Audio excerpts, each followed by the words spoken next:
Hello everyone, welcome back to your own YouTube channel Faizan Classes. आज हम लोग class 12 history का चैप्टर 9 जिसका नाम है शासक और विभिन्न इतिवृत्त मुगल साम्राज्य। तो आज हम इस वीडियो में इस चैप्टर का पार्ट 1 देखने वाले हैं। तो चलिए फ्रेंड्स, वीडियो स्टार्ट करते हैं। तो इसका पहला जो टॉपिक है वो है शासक और इतिवृत्त। तो इस पाठ में मुख्य रूप से मुगल शासन और उसके इतिहास के बारे में पढ़ेंगे। मुगल शासन की स्थापना बाबर द्वारा दिल्ली सल्तनत के आखिरी राजा इब्राहिम लोदी को हराकर की गई। दिल्ली सल्तनत की तरह ही मुगल शासन भी एक मुस्लिम शासन था और इन शासकों ने भी लंबे समय तक भारत पर राज किया। तो मुगल शासन, इसके संस्थापक कौन थे? तो इसके संस्थापक बाबर थे। तो बाबर के पूर्वज जो थे मध्य एशिया में स्थित फरगना के शासक थे। बाबर के पिता का नाम उमर शेख मिर्जा और माताजी का नाम कुतुब निगार खानम था। बाबर के पिताजी तैमूर वंश से संबंधित थे, जबकि उनकी माताजी चंगेज खान के वंश से संबंधित थी। बाबर खुद को मुगल बुलवाना पसंद नहीं करता था, जबकि उनकी माता जो थी वो चंगेज खान यानी मंगोलों से संबंध रखती थी। वह खुद को तैमूरी मानता था, यानी कि वो अपने पिता की उपाधि को मानता था। तो इसी तरह मुगल शासन में जितने भी राजा हैं उन्होंने खुद को तैमूरी कहा, ना कि मुगल कहा। पूरे मुगल शासन के दौरान कहीं भी मुगल शब्द का प्रयोग नहीं किया गया है। इस शासन को मुगल नाम अंग्रेजों द्वारा 16वीं शताब्दी के दौरान दिया गया था, तभी से इस शासन को मुगल शासन कहा जाता है।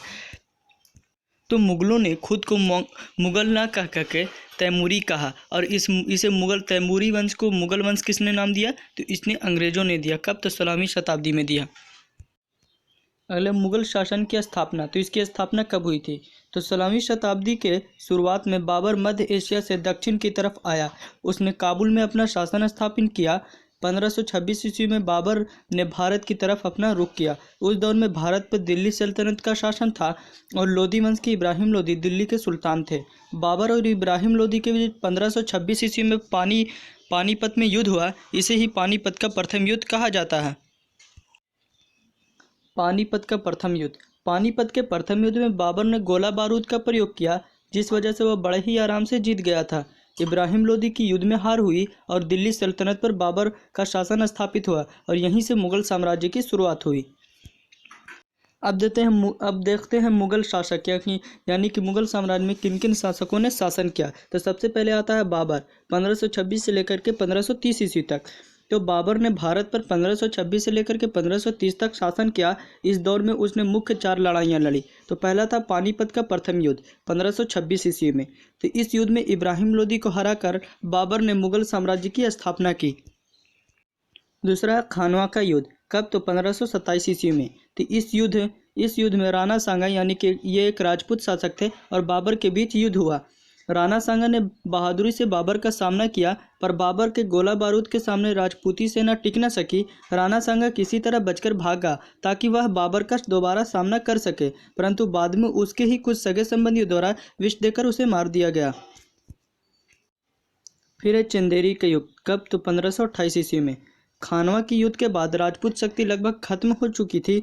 इसी को देखते हुए बाबर ने बाकी बचे हुए राजपूतों के खिलाफ चंदेरी का युद्ध लड़ा। इस युद्ध में मेदिनी राय ने राजपूतों की तरफ से नेतृत्व किया, परंतु राजपूत बाबर से न जीत सके और इस युद्ध में भी बाबर की विजय हुई। तो चंदेरी के युद्ध में बाबर ने किसे हराया? तो मेदिनी राय को। अगला है घग्गर का युद्ध या फिर घाघरा का युद्ध। कब? तो 1529 ईस्वी में। तो इब्राहिम लोदी के भाई महमूद लोदी ने अफगानों के साथ मिलकर बिहार पर अधिकार कर लिया। अब वह बाबर का एकमात्र प्रतिद्वंदी रह गया था, यानी कि दुश्मन रह गया था। 1529 में बाबर ने बंगाल और बिहार की संयुक्त सेना यानी कि टोटल सेना को युद्ध में कुचल डाला और विजय प्राप्त की। तो बंगाल और बिहार की जितनी भी सेना थी किसकी? तो महमूद लोदी की। और महमूद लोदी कौन थे? तो इब्राहिम लोदी के भाई थे। तो उन्हें किसने कुचल डाला? बाबर की सेना ने कुचल डाला। कब? तो 1529 ईस्वी में। इसे ही कहते हैं घाघरा का युद्ध, यानी कि ये लड़ाई जो हुई थी ये घाघरा में हुई थी। इसके बाद 1530 ईस्वी में बीमारी के कारण बाबर की मृत्यु हो गई। बाबर की मृत्यु के पश्चात उसका पुत्र हुमायूं गद्दी पर बैठा। ऐसे तो बाबर के 4 पुत्र थे, हुमायूं, अस्करी, हिंदाल और कामरान, लेकिन इसमें सबसे बड़ा हुमायूं था। तो बाबर के बाद हुमायूं मुगल वंश का अगला शासक बना। शासन में आने के 10 साल बाद तक हुमायूं ने शान से शासन किया, परंतु 1540 ईस्वी में बादशाह सूरी ने हुमायूं को हरा दिया और हुमायूं को बचकर भागना पड़ा। हुमायूं बचकर ईरान भाग गया। शेर शाह सूरी की मृत्यु के बाद 1555 ईस्वी में हुमायूं वापस आया। तो शेर शाह सूरी की मृत्यु जो हुई थी 1545 ईस्वी में हुई थी। उसके बाद उसके पुत्र इस्लाम शाह सूरी ने सूरवंश का शासन संभाला था। तो शेर शाह सूरी की मृत्यु के बाद हुमायूं 1555 ईस्वी में वापस आया और शेर शाह सूरी के वंशों यानी कि उनके जो वंश थे इस्लाम शाह सूरी और भी वगैरह वगैरह को हरा करके पुनः मुगल शासन की स्थापना की। इस युद्ध के 1 वर्ष बाद हुमायूं की मृत्यु हो गई। कब? तो 1556 ईस्वी में इसकी मृत्यु हो गई। तो हुमायूं के शासनकाल का 2 चरण है। प्रथम चरण 1530 से लेकर के 40 तक, इसमें उसने बहुत ही अच्छे तरीके से शासन किया। लेकिन बाद का जो समय था 1555 40 से लेकर के 55 तक, उसमें सूरवंश की स्थापना हो चुकी थी। फिर ये 1555 में भारत आता है और मच्छीवाड़ा के युद्ध में हराता है किनको? तो इनके वंशों को, शेर शाह सूरी के वंशों को, और 1556 तक शासन करता है। लेकिन 1556 में इसकी मृत्यु हो जाती है। अब आता है अकबर। कब? तो 1556 से लेकर के 1605 ईस्वी तक। तो हुमायूं के बाद अकबर ने मुगल शासन संभाला। अकबर को मुगल साम्राज्य के सबसे महान राजाओं में से एक माना जाता है। इस दौर में मुगल साम्राज्य हिंदू कुश तक फैला हुआ था, यानी कि हिंदू कुश पर्वत जो है वह पाकिस्तान और अफगानिस्तान के सीमा पर स्थित है। अकबर ने अपने साम्राज्य में उपस्थित सभी प्रकार के धार्मिक भेदभावों की समाप्ति की। अकबर ने किसानों के लिए कर व्यवस्था को आसान किया। कई मुश्किल स्थितियों में कर माफ यानी कि टैक्स को माफ भी किया। इन्हीं सब कार्यों की वजह से अकबर एक महान बादशाह बनकर उभरा। अपने कार्यों द्वारा प्रजा का दिल जीता। अकबर ने 1605 ईस्वी तक शासन किया। उसकी मृत्यु के बाद जहांगीर अगला शासक बना। तो जहांगीर का जो शासनकाल था वो था 1605 से लेकर के 1627 ईस्वी तक। तो जहांगीर के दौर में नूरजहां, जहांगीर की पत्नी जो कि एक ईरानी राजकुमारी थी, का शासन पर गहरा प्रभाव था। तो इनका कब से कब तक प्रभाव था? तो 1611 से लेकर के 27 तक इनका जहांगीर के शासन व्यवस्था पर गहरा प्रभाव था। उसके बाद फिर है शाहजहां। तो शाहजहां कब से कब तक रहे? तो 1628 से लेकर के 1658 ईस्वी तक रहे। तो शाहजहां के समय बड़े बड़े इमारतों का निर्माण कराया गया। उदाहरण के लिए ताजमहल, लाल किला और जामा मस्जिद। इसलिए स्थापत्य कला का यानी इमारत का स्वर्ण काल जो कहा जाता है, इमारत निर्माण का या वास्तु कला का स्वर्ण काल जो कहा जाता है, वो शाहजहां के काल को कहा जाता है। तो शाहजहां के 4 बेटे थे, दारा शिकोह, शाह शुजा, मुराद बख्श और औरंगजेब। तो औरंगजेब के बीच उत्तराधिकारी के लिए संघर्ष छिड़ा और आखिर में औरंगजेब ने अपने तीनों भाइयों को हराकर बादशाह बना। तो फिर आए कौन? तो औरंगजेब आए। तो औरंगजेब 1658 से लेकर के 1707 तक। तो औरंगजेब का शासनकाल 1658 से 1707 तक रहा।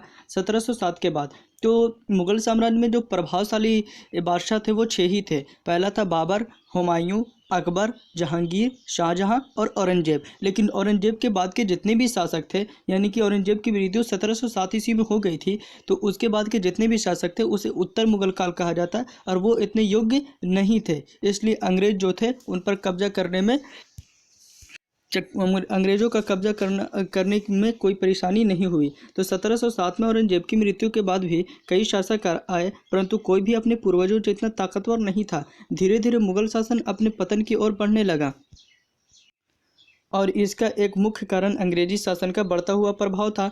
मुगल साम्राज्य के अंतिम शासक बहादुर शाह द्वितीय को 1857 में अंग्रेजों ने गद्दी से उखाड़ फेंका। तो इस प्रकार हम देखते हैं कि मुगल साम्राज्य का जो शासनकाल था वो 1526 से लेकर के 1857 ईस्वी तक था। 1857 ईस्वी तक। तो टोटली हम देखें तो 1857 में से 1526 माइनस करने पर 331 साल, यानी कि मुगल शासन ने टोटल 331 सालों तक भारत पर शासन किया था।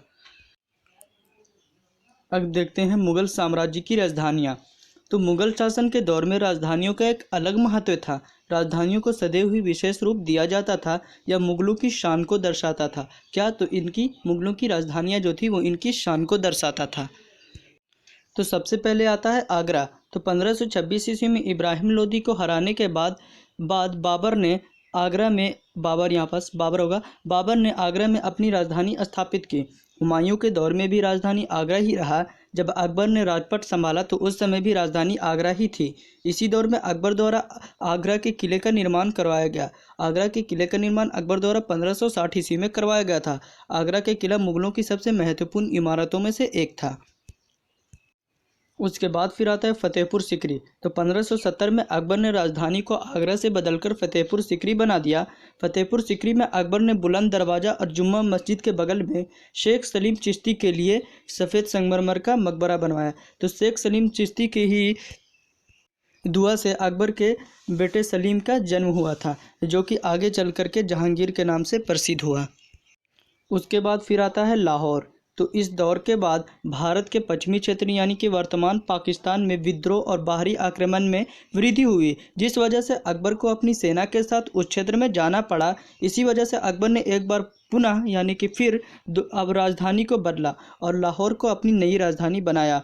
शाहजहाँ के दौर तक लाहौर ही राजधानी रहा। अगला है शाहजहानाबाद यानी कि वर्तमान दिल्ली।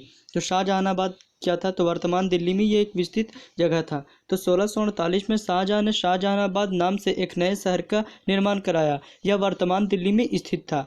शाहजहानाबाद में अनेक सुंदर बागों को 4 पद्धति के आधार पर बनाया गया था। तो 4 पद्धति का जो जनक था वो था बाबर। तो इसी की पद्धति पर क्या बाग बनाए गए थे? कहाँ? तो शाहजहानाबाद में। इसी दौरान दिल्ली में स्थित लाल किले का निर्माण भी करवाया गया। किसके द्वारा? तो शाहजहाँ द्वारा। इस तरह से शाहजहानाबाद यानी कि वर्तमान दिल्ली मुगलों की आखिरी राजधानी बना। सभी मुगल शासक ने सदैव अपनी राजधानियों में बड़ी बड़ी और सुंदर इमारतों की रचना करवाई। यह दर्शाता है कि मुगल शासक राजधानियों को अपने शासन का हृदय स्थल मानते थे। तो मुगलों की जो राजधानी थी वो उनकी शान को दर्शाता था। तो आई एम श्योर कि ये सभी टॉपिक्स आपको समझ में आए होंगे। समझ में आए तो इसे लाइक करें और दोस्तों के पास शेयर करें। तब तक के लिए मिलते हैं अगली वीडियो में। Thank you.